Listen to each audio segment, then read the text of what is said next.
नमस्कार, आप देख रहे हैं लोकतंत्र। मैं हूं आपके साथ अक्षय सिंह। भारतीय कुश्ती संघ के निवर्तमान अध्यक्ष बृजभूषण शरण सिंह और पहलवानों के बीच जारी उठापटक के बीच भारतीय कुश्ती महासंघ के चुनाव की तारीखों का ऐलान हो चुका है। चुनाव को लेकर सामने आई नई गाइडलाइंस के मुताबिक 6 जुलाई को WFI के सभी पदों पर चुनाव संपन्न होगा। निर्वाचन अधिकारी की तरफ से चुनाव की अधिसूचना भी जारी कर दी गई और खास बात यह है कि यौन शोषण के आरोपों से घिरे बृजभूषण सिंह इस चुनाव से दूर रहेंगे और उनके करीबियों पर भी नजर रखी जाएगी। दरअसल खेल मंत्री के साथ पहलवानों की बैठक में यह सहमति बनी थी कि बृजभूषण के परिवार का कोई भी सदस्य या उनका सहयोगी महासंघ का चुनाव नहीं लड़ेगा। लेकिन देखने वाली बात यह होगी कि महासंघ के चुनाव के लिए बृजभूषण से जुड़े कितने लोग नामांकन भरते हैं। ऐसे में सवाल इस बात को लेकर भी उठाए जा रहे हैं कि खेल संघों में राजनीतिक दलों से जुड़े लोगों को रखना जरूरी है या मजबूरी, और क्या WFI चुनाव के बाद पहलवानों और बृजभूषण सिंह के बीच छिड़ा घमासान शांत हो पाएगा।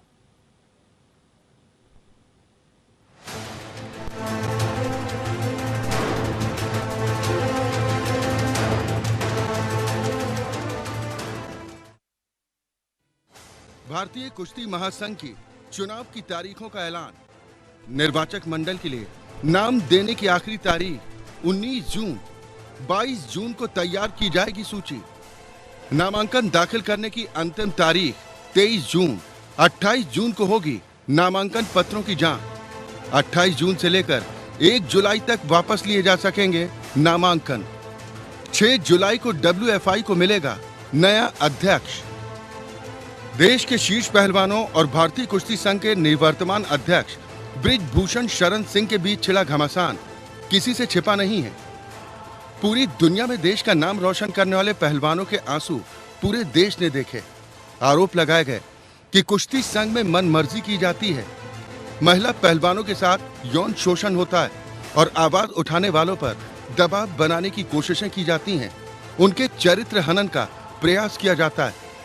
इन आरोपों के साथ महिला पहलवानों ने बृजभूषण शरण सिंह के खिलाफ आर पार की जंग का ऐलान कर दिया।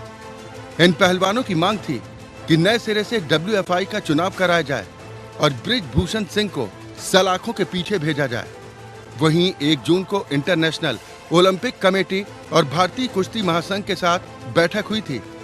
इसमें जम्मू कश्मीर हाईकोर्ट के पूर्व मुख्य न्यायाधीश महेश मित्तल कुमार को भारतीय कुश्ती महासंघ के चुनावों के लिए निर्वाचन अधिकारी नियुक्त किया गया था, जबकि खेल मंत्री ने पहलवानों से मुलाकात के समय यह भरोसा दिलाया था कि इस चुनाव में बृजभूषण और उनके परिवार के किसी सदस्य को चुनाव लड़ने की अनुमति नहीं दी जाएगी। इसी के साथ 15 जून तक पहलवानों से प्रदर्शन रोकने को कहा गया था। और रेसलिंग फेडरेशन ऑफ इंडिया का चुनाव 30 जून तक किया जाए। Internal complaint committee wrestling federation की बनाई जाए और उसकी अध्यक्षता कोई महिला करे। जब तक रेसलिंग फेडरेशन ऑफ इंडिया के चुनाव नहीं होते तब तक IOA की एडहॉक कमेटी पर 2 कोचेस का नाम प्रस्तावित किया गया है। उसका क्योंकि टेक्निकल भी उसमें दिक्कतें बहुत आती, इसलिए सुझाव दिए गए हैं कि 2 कोचेस को उसके ऊपर रखा जाए उस कमेटी में। और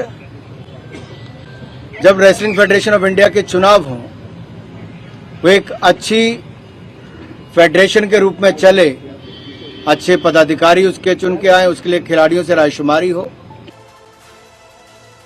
अभी तक महासंघ के अध्यक्ष पद पर बीजेपी सांसद बृजभूषण शरण सिंह थे, लेकिन अब वो महिला पहलवानों के यौन शोषण के आरोपों का सामना कर रहे हैं। वो पिछले 12 साल से अध्यक्ष थे और इसीलिए नियमतः वो अब चुनाव नहीं लड़ पाएंगे। हालांकि पहलवानों को इस बात का डर था कि बृजभूषण के रहते न तो निष्पक्ष चुनाव हो पाएंगे और न उनके रसूख के चलते आरोप लगाने वाली महिला पहलवानों को इंसाफ मिल पाएगा। हालांकि बृजभूषण भी लगातार महिला पहलवानों के आरोपों को निराधार बताते रहे। उन्होंने तो नार्को टेस्ट कराने तक की चुनौती भी दे दी थी। लगता है कि नार्को टेस्ट से सच्चाई सामने आ जाएगी तो मैं उसके लिए तैयार हूं। हाँ, जितने लोगों ने भी आरोप लगाए हैं इनके साथ और बजरंग पूनिया और दिनेश और जिन जिन खिलाड़ियों ने आरोप लगाए हैं और हम केवल हमारे ऊपर लगाए हैं, तो इस पक्ष से तो केवल हम हैं, और उस पक्ष से ये 7 हैं, 8 हैं, 9 हैं, 10 हो जो है, तो सबकी जांच करा ली जाए। बृजभूषण के परिवार के सदस्य नहीं लड़ पाएंगे चुनाव। बृजभूषण के बेटे करण भूषण अभी यूपी कुश्ती संघ के प्रमुख हैं, जबकि दामाद आदित्य प्रताप सिंह बिहार इकाई के प्रमुख हैं। सवाल है कि अगर बृजभूषण चुनाव नहीं लड़ेंगे तो क्या उनके परिवार के सदस्यों को चुनाव लड़ने का मौका मिलेगा? पिछले दिनों खेल मंत्री अनुराग ठाकुर ने पहलवानों को आश्वासन दिया था कि इस बार न तो बृजभूषण के परिवार के सदस्यों और न ही उनके सहयोगियों को चुनाव लड़ने की अनुमति दी जाएगी। हालांकि दोनों चुनाव में भाग लेंगे और अपने मताधिकार का इस्तेमाल भी कर सकेंगे। ऐसा नहीं है कि WFI के चुनाव को लेकर सरगर्मियां बहुत ज्यादा तेज थीं और सभी की निगाह इन चुनावों पर थी। देश का मान बढ़ाने वाली महिला रेसलर्स के यौन शोषण के गंभीर आरोपों ने भारतीय कुश्ती संघ को सुर्खियों में ला दिया। सवाल इस बात को लेकर भी उठे कि खेल संघों में सियासी जगत से जुड़े लोगों की एंट्री क्या जरूरी है? खेल संघ का अध्यक्ष क्या किसी खिलाड़ी को नहीं बनाना चाहिए? रही बात महिला पहलवानों के आरोपों की, तो उसकी जांच की जा रही है। कौन दोषी है, कौन नहीं, ये तो जांच के बाद ही पता चल पाएगा।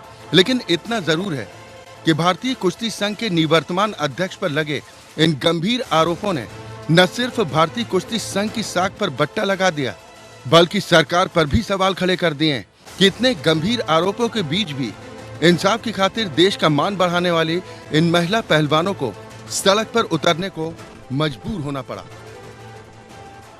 Bureau report, APN।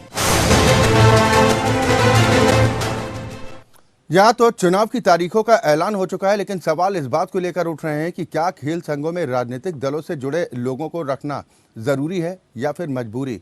सवाल ये कि भारतीय कुश्ती संघ के दामन पर जो दाग लगे हैं, ये दाग आखिर कैसे धुल पाएंगे। आज हम इसी पर चर्चा करेंगे। सभी खास मेहमान हमारे साथ जुड़ चुके हैं। सबसे पहले अपने दर्शकों की मुलाकात अपने आज के सभी सम्मानित अतिथियों से। मेरे साथ पूर्व IPS वेद भूषण जी इस चर्चा का हिस्सा हैं। ऋषिपाल सिंह जी अधिवक्ता सुप्रीम कोर्ट हमारे साथ इस चर्चा में शामिल हैं। राकेश सिंह आप महासचिव हैं हरियाणा रेसलिंग एसोसिएशन के, और रेसलिंग कोच रणवीर ढाका साहब हमारे साथ इस कार्यक्रम का हिस्सा हैं। बहुत स्वागत है आप सभी का। शुरुआत में राकेश सिंह जी आपसे ही करना चाहूंगा। अब चुनाव की तारीखों का ऐलान तो हो चुका, यानी अब होगा असली दंगल? नहीं, दंगल क्या होना है, ये तो एक स्वायत्त जो है एजेंसी है, और इसमें ये भी कहना कि उनके घर वाले को नहीं लड़ेंगे, वो तो जो भी जितनी वोट है, जितनी स्टेट है, जो चाहे चुनाव लड़ सकता है। ये सरकार की कोई बॉडी तो है नहीं, तो इसमें तो ये कहना भी गलत है कि ये नहीं लड़ेंगे। इसका मतलब तो सरकार भी यही है। ये तो रेलवे के खिलाड़ी होके और धरना प्रदर्शन करे, इनको सारी छूट है। और किसी पे भी आरोप लगा देना, जब तक पुलिस जांच कर रही है हमारी, उसको दूध का दूध पानी पानी होने दो। और ये तो राजनीति कर रहे हैं, ये कोई फेडरेशन पे कब्जा करने आए थे ये लोग, तब इनको ये लगा फेडरेशन में कब्जा तुम्हारा नहीं हो सकता, फिर उन्होंने अपनी राजनीतिक रोटियां सेकनी शुरू कर दी। ये तो एक बेटी को, जैसे अभी पता चला है कि हमने भी उस बेटी ने अपना बयान वापस ले लिया है, यही उनको बहकाया गया था, आपको नौकरी मिलेगी, कांग्रेस की सरकार आएगी। ये सब एक बहुत बड़ा स्कैंडल है। जिस दिन आपके सामने आएगा, आपको पता चलेगा ये कहाँ से और कैसे कैसे ये मूवमेंट चालू हुआ। ये अब एक्स्ट्रा प्लेयर इसमें आ गए हैं, राकेश टिकैत आ गया है, रमेश दलाल आ गया है, एक्स्ट्रा बहुत सारे लोग आ गए हैं। कभी आपके नेता इनके लिए खाना लेके आते हैं, कभी कांग्रेस वाले इनको फंडिंग करते हैं। तो ये सब एक बहुत बड़ी साजिश है बीजेपी के खिलाफ। ये तो बृजभूषण को मोहरा बनाया गया, जब उनको पता है कि 3 बार एक सांसद जो है वो इसका फेडरेशन का प्रेसिडेंट रह चुका है, वो नहीं आएगा। अब इनका ये कहना इनको बनाओ, इनको बनाओ, इनको, इसका मतलब सारा देश इनसे थोड़ी चलता है। ये तो एक जानबूझ के और देश को बदनाम करने का, हमारी बेटियों को कलंकित करने का इन लोगों ने काम किया है और कुश्ती को खत्म करने का काम किया है। ये अपनी तो नौकरियां अब दिल्ली स्टेट में सेट करे बैठे हैं। अब मुझे आज ही पता चला है किसी खबर से कि बजरंग पूनिया तो दिल्ली के स्टेट उसमें जाना चाहता है कि मैं स्पोर्ट्स ऑफिसर लग जाऊं वहां पे। तो आज बेटी कहाँ गई? जब ये नौकरी ज्वाइन करने चले गए तो उन बेटियों को न्याय मिलने के, ये कह रहे हम न्याय दिलवाएंगे बेटियों को, 1000 बेटियों के साथ शोषण हो गया, फिर दोस्तों के साथ हुआ, अब इस तक एक ही घर की 3 बेटियां रह गई हैं, एक इनकी मिसेज है, एक इनकी साली है, एक इनकी दोस्त है। तो ये तो सारा ड्रामा है, अपने पूरे इंडिया की बेटियों को बदनाम करने का इन्होंने काम किया है। ये लोग इनको कभी माफ नहीं करेंगे। इन्होंने जाट कौम पे धब्बा लगाया है और जाटों को नीचा दिखाने का काम किया, केवल अपनी राजनीति चमकाने के लिए, अपने लालच में। इसके पीछे बहुत बड़ी एक इंडस्ट्री का कोई मालिक भी है जो इनको फंडिंग कर रहा है। और ये पहलवानों के बस की बात नहीं है। 1-1 लाख का रोज खर्चा करना, वहां पे 1 महीना 2 महीने बैठना, ये कोई छोटी बात नहीं है सर। आपको पता चलेगा इसके पीछे कौन कौन है। मैं कह रहा हूँ सीबीआई जांच होनी चाहिए इसकी। ये तो इन्होंने हरियाणा की बेटी नहीं, पूरी भारत की बेटियों का। अब ये मेडल गंगा जी में बहाने चले गए। अब उससे पूछो कि इनकी पत्नी के पास कौन सा मेडल है, और नरेश टिकैत कौन हो गया? भारत के मेडल हैं वो, इन बच्चों के मेडल नहीं है। ये गाय का दूध पी के मेडल नहीं लेके आए। अपनी भारत सरकार ने कितने करोड़ों रुपए इन पहलवानों पे लगाए हैं और उन्हें मुंह उठा के चल पड़े। इन्होंने एक स्क्रिप्ट लिखी, एक फिल्म बनाने की कोशिश की, रोने का ड्रामा ये करते हैं। इन्होंने तो हिंदुस्तान का नाक कटवा दिया। नहीं, ये आरोप आपकी तरफ से कहा जा रहा है कि महिला पहलवानों के इस विरोध प्रदर्शन के पीछे एक सोची समझी साजिश है और ये कहीं ना कहीं वर्चस्व की जंग से जुड़ा हुआ है। राकेश सिंह साहब, आप इस बात से इत्तेफाक रखते हैं ये वर्चस्व को लेकर जंग है मेन? ये आपके सामने आ जाएगा। जिस ठीक है बेटी को तैयार करके ले आए थे उन्होंने अपना बयान वापस ले लिया। ये डूब के मरेंगे। पूरे हरियाणा को नहीं, इन्होंने पूरे जाटों को कलंकित कर दिया। और उस ने देखिए आप कितनी बड़ी साजिश आपको नजर आएगी। आप रुको, कल की तफ्तीश होने दो। और देखो तफ्तीश पुलिस कर रही है और जांच सजा देनी है तो कोर्ट ने देनी है, बरी करना कोर्ट ने करना है। ठीक है, लेकिन वेदभूषण जी, खेल संगठनों में यौन शोषण के मामलों का पर्दाफाश किया जाना कितना जरूरी है? क्योंकि जो आरोप लगाए गए वो आरोप बेहद गंभीर हैं और जो पुलिस की जांच अब तक इस पूरे मामले को लेकर चल रही है उस जांच से आप कितना संतुष्ट हैं या असंतुष्ट? देखिए अक्षय जी, पहलवान बिल्कुल इनोसेंट हैं, परंतु इनके पीछे कुछ लोग हैं। अभी राकेश सिंह जी ने बिल्कुल सही ढंग से उसको आपको डिटेल में बताया। उनके कुछ उद्देश्य हैं, चाहे वो राजनीतिक पार्टियों के तमाम, आम आदमी पार्टी, कांग्रेस और तमाम ममता बनर्जी तक उसमें बंगाल से कूद पड़ी। वो एक ऐसा दंगल बना दिया उन्होंने, इसी को एक रेसलिंग ग्राउंड बना दिया कि एक कुश्ती लड़ी जा रही थी, वो पहलवानों के बीच में नहीं थी। क्योंकि पहलवानों ने इस देश का नाम रोशन किया है। ये इनोसेंट है, इनको इतना ज्यादा नहीं पता कि इसके क्या रिपरकशन होंगे, इसलिए इनको लीगल पोजीशन पे नहीं पता थी कि क्या हमें एफआईआर में लिखना है और क्या करना है, क्या चीज हमें पुलिस को बतानी चाहिए और क्या चीज पुलिस उसमें इन्वेस्टिगेशन के बाद अनर्थ कर सकती है, खोज के निकाल सकती है। जैसे एक ये लड़की थी जिसके कहने पर पूरे हिंदुस्तान में बवाला आ गया कि पॉक्सो एक्ट के अंदर एफआईआर दर्ज हो और आनंद फानंद में पुलिस को अरेस्ट कर लेना चाहिए। सवाल ये था कि इन्वेस्टिगेशन पहले होगी या अरेस्ट पहले होगी। तो उसमें ये पाया जा रहा है धीरे धीरे तमाम चीजें विपरीत जा रही हैं, बिल्कुल विपरीत दिशा में जा रही हैं। मैंने भी रोहतक में किसी से कांटेक्ट किया इसी दौरान में, तो मुझे बताया गया इसी लड़की ने 2016 में 64/16 एक एफआईआर एक पहलवान अपने साथी के खिलाफ कराई और बाद में उसमें कंप्रोमाइज हुआ। वुमेन पुलिस स्टेशन रोहतक में वो एफआईआर दर्ज हुई थी। तो धीरे धीरे जब इन्वेस्टिगेशन जारी हुई तो पता लगा अब रांची में जो इंसिडेंट हुआ है क्या उसका ट्रायल, उसकी इन्वेस्टिगेशन दिल्ली में हो सकती है? नहीं हो सकती। जो बैंकॉक के अंदर, मलेशिया के अंदर एलिगेशन लगाए गए थे पहलवानों के द्वारा, अब वो जाने अनजाने गलती से लगाए गए या उनसे करवाए गए, तो क्या उसकी इन्वेस्टिगेशन और ट्रायल उसका इंडिया में हो सकता है? नहीं हो सकता, क्योंकि हमारा जुरिडिक्शन का इशू है। उसके अलावा जो तमाम जो चीजें प्रकाश में धीरे धीरे आ रही हैं, तो सारा मामला उल्टा होता जा रहा है, क्योंकि इसमें ऐसा लग रहा है जैसे टूल किट का इस्तेमाल किया गया। मैं टूल किट इसलिए बोला है क्योंकि आपको याद होगा कि एक मुंबई के अंदर फिल्म इंडस्ट्री में एक मीटू कैंपेन चला था, वो अमेरिका की देन थी। अमेरिका से एक तमाम सोशल मीडिया ने बताया कि लड़कियों के साथ साथ सेक्सुअल एक्सप्लॉयटेशन होता है तो उसकी रिपोर्ट 10 साल 20 साल बाद करा सकती हैं। तो यहाँ भी बड़ी जो एक्टिव महिलाएं थी एकदम उठ के खड़ी होगी फिल्म इंडस्ट्री में। तमाम फिल्म के बड़े बड़े लोगों के नाम उनसे कनेक्ट हो गए। नहीं, ठीक है सर, आप कह रहे हैं कि इस मामले में साजिश की कहीं ना कहीं बू आ रही है और मामले का पर्दाफाश जरूर होना चाहिए, लेकिन कहीं ना कहीं आपको नहीं लग रहा कि इतना वक्त कब तक इंतजार करना होगा कि पुलिस की जांच कब तक होगी? अब भले ही खेल मंत्री के आश्वासन के बाद चार्जशीट जल्द दाखिल हो जाए, लेकिन अगर आप ये मानिए कि बृजभूषण शरण सिंह के खिलाफ अगर किसी तरह की कोई कार्रवाई नहीं होती तो क्या कहीं ना कहीं एक सिंपैथी गेन नहीं होगी? ये नहीं कहा जाएगा कि भाई बीजेपी के सांसद हैं और उनको बचाव की हर कोशिश की गई? देखिए, भावनाओं से ये देश, ये अदालत, ये सिस्टम नहीं चलता। मैं कहूं कि मेरी बेटी बड़ी इनोसेंट है, ये पहलवान है, इनको कुछ नहीं पता, केवल एलिगेशन लगा के कि जिन सबको अरेस्ट कर लीजिए, कल को किसी के खिलाफ भी वो खड़ी हो सकती है। परंतु तमाम जो फैक्ट हैं वो बिल्कुल, इसका काम है सीबीआई, पुलिस और इन्वेस्टिगेटिंग एजेंसी का यही काम है कि फैक्ट पोजीशन निकालकर अदालतों को बताएं, पब्लिक डोमेन में लाया जाए कि असलियत क्या थी। अब धीरे धीरे असलियत खुलकर आ गई है, तो क्योंकि पुलिस को इन्वेस्टिगेशन करने के लिए 60 डेज का टाइम इस देश का कानून देता है, तो 60 डेज के अंदर अंदर पुलिस को तमाम चीजें अदालत को बतानी होंगी। 2 बार दिल्ली पुलिस अपनी स्टेटस रिपोर्ट अदालतों को बता चुकी है कि उनकी इन्वेस्टिगेशन कहां तक पहुंची है, क्योंकि बहुत सारी चीजें ऐसी हैं पब्लिक डोमेन में नहीं लाई जा सकती, अदालतों को ही बताया जाता है। इन्वेस्टिगेशन ऐसी चीज नहीं होती अखबारों में छपाया जाए कि इन्वेस्टिगेशन यहाँ तक पहुंच चुकी है। कोई ऐसा मापदंड नहीं है कि सीबीआई और पुलिस एजेंसी डेली अपने काम की रिपोर्ट अखबार वालों को, टीवी वालों को बताएं कि मेरी कुछ चीजें तफसील करनी पड़ती है। इन्वेस्टिगेशन सीक्रेट तरह से इन्वेस्टिगेशन की जाती है, ओपन और सीक्रेट दोनों तरह से इन्वेस्टिगेशन की जा रही है। थोड़ा वक्त का धैर्य का इंतजार कीजिए, तमाम चीजें अदालत के सामने आएंगी, आपके सामने आएंगी, फिर भी किसी को कोई एतराज है। लेकिन सवाल यह है कि उससे पहले जब ये तमाम चीजें होंगी, उससे पहले जिस तरह का माहौल भी बनाया गया या फिर जो आरोप लगाए गए हैं, यही कहा जा रहा है कि सरकार की तरफ से बचाव करने की कोशिश की जा रही है ब्रिजभूषण शरण सिंह की।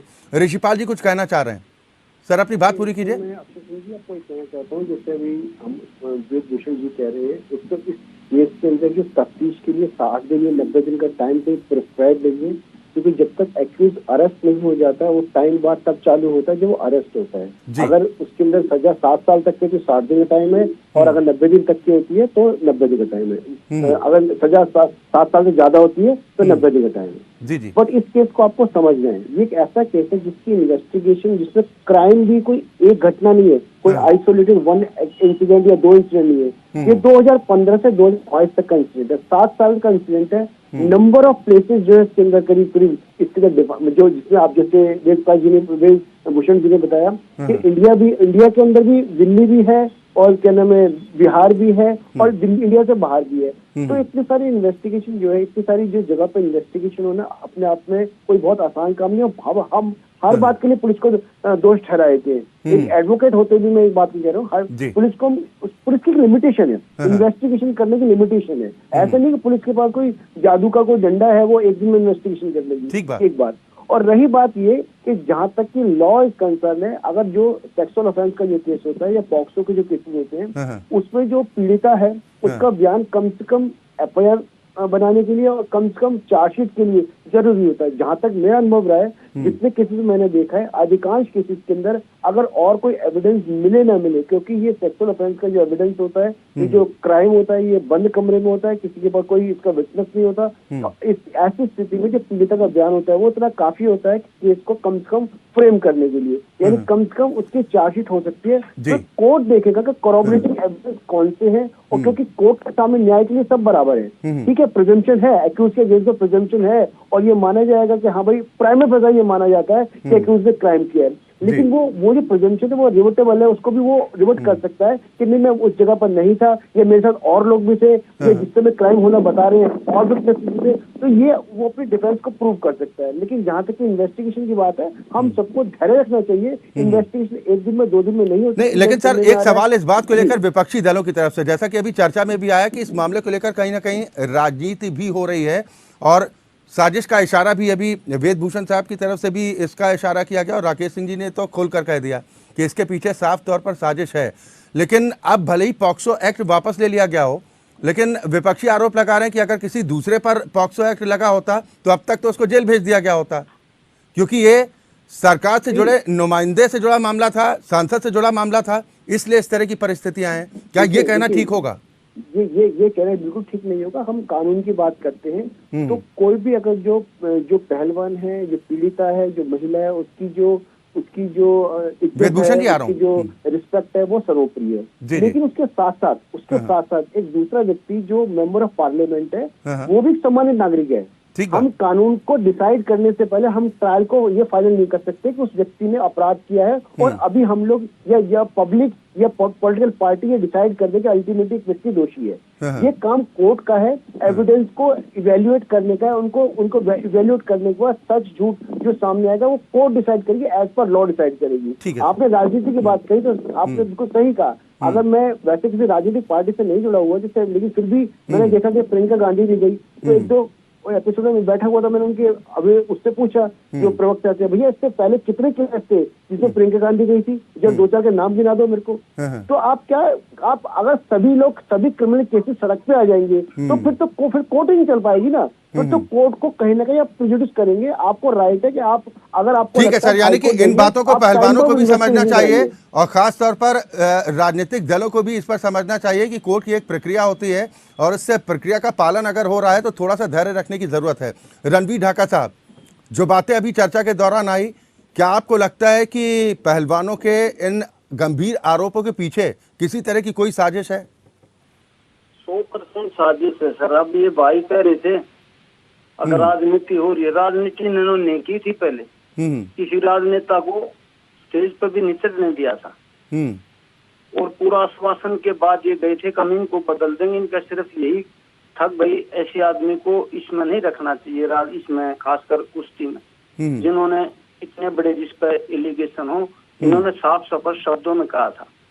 और अब ये कह रहे हैं भाई कभी रमेश दलाल आ गया, कभी फलाना आ गया, कभी धमका आ गया। देखो राजनीति तो लड्डू फूटेगा तो आएंगे भाई, इनको तो अपने राजनीति चमकानी है।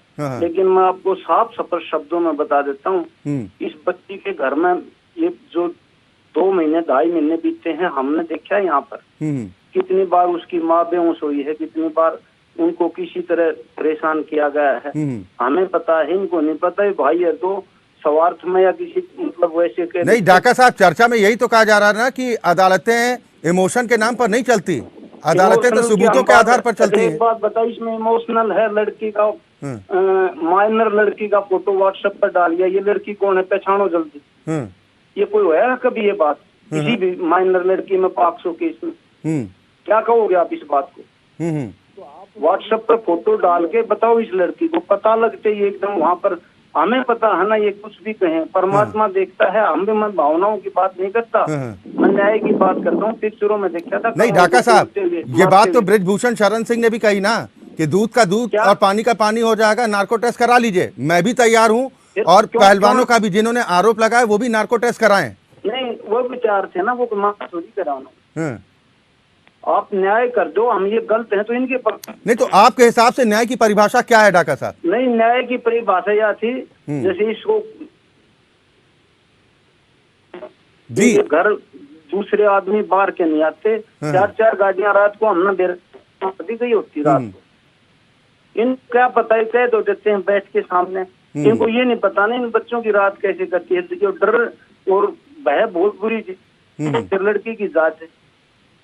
ठीक है वेदभूषण सर, आप कुछ कहना चाह रहे थे, अपनी बात पूरी कीजिए। वो ये कह रहे हैं कि इस तरह की बातें करके उनके आंसुओं को झुटलाया नहीं जा सकता।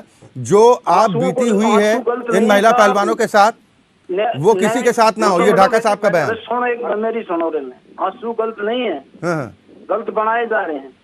ठीक है सर, इनको पता है जो आदमी बोल रहे हैं ना, आज यहाँ कितना बड़ा घपला है। ये वैसे ही मतलब एक अपना किसी लालच में लोग में कह रहे होंगे, नहीं तो 100% पता है यहाँ बहुत बड़ी गलती। सर हर चीज की प्रक्रिया होती है ना ढाका साहब, आप समझते हैं ना इन चीजों को, कि हर चीज की एक प्रक्रिया होती है और प्रक्रिया का पालन अगर गलत होता है तब तो सवाल उठाना ठीक है। मेरे को अब मेरे मुंह में अपनी बात ना डालो, मेरी सुनो।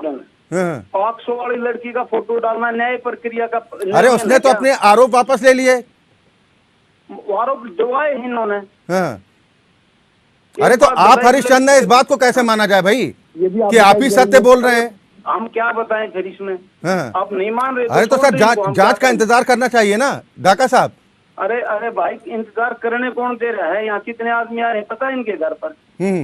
किस तरह के आ रहे हैं ये? ठीक है वेदभूषण जी, वो ये कह रहे हैं कि दबाव बनाने की कोशिश की जा रही है, डराने धमकाने का भी प्रयास किया जा रहा है। अगर ये स्थिति होती है तो फिर इंसाफ कैसे हो पाएगा? क्योंकि देश जानना चाहता है कि किसके आरोपों में सच्चाई है, कौन सच बोल रहा है, कौन झूठ बोल रहा है। देश ये जानना चाहता है।